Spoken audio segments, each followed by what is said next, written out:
Hands down, the number one topic of conversation I have with people who watch this channel and interact with me is kind of two-pronged, is how do I reduce my risk of injury, or how do I get rid of this injury, and how do I become a stronger, faster runner?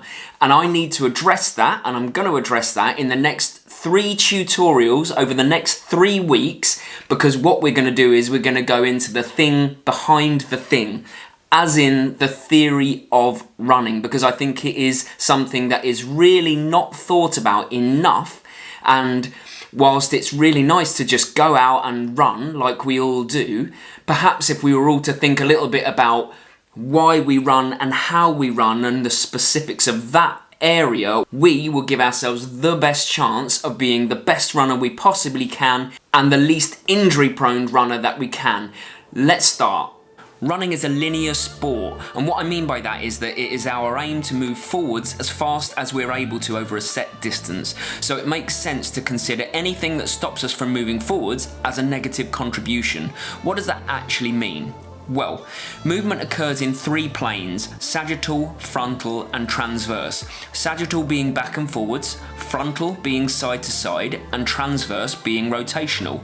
Due to the nature of our body when running, there will always be some rotational movement, but our aim should be to have minimal side to side or rotation, so that all of our energy is focused on moving us forwards instead. So while we're running, here are some things to consider. Imagine you have a constant line down the middle of your torso, where your zip would be.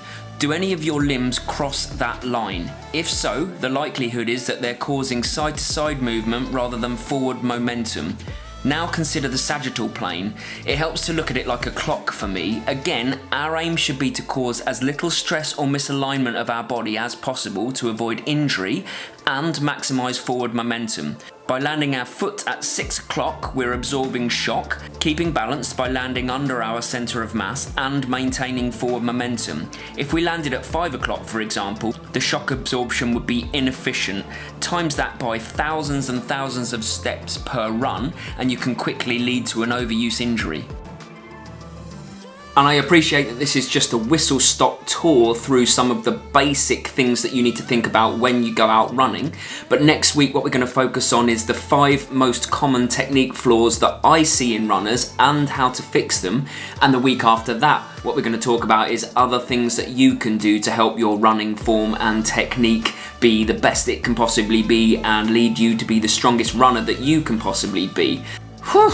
It is whistle stop, but I believe in keeping it simple, concise, quick, not overload you with too much information, and then you can ask me questions. So if you have any, by all means, drop me a comment and I'll do my best to help you out.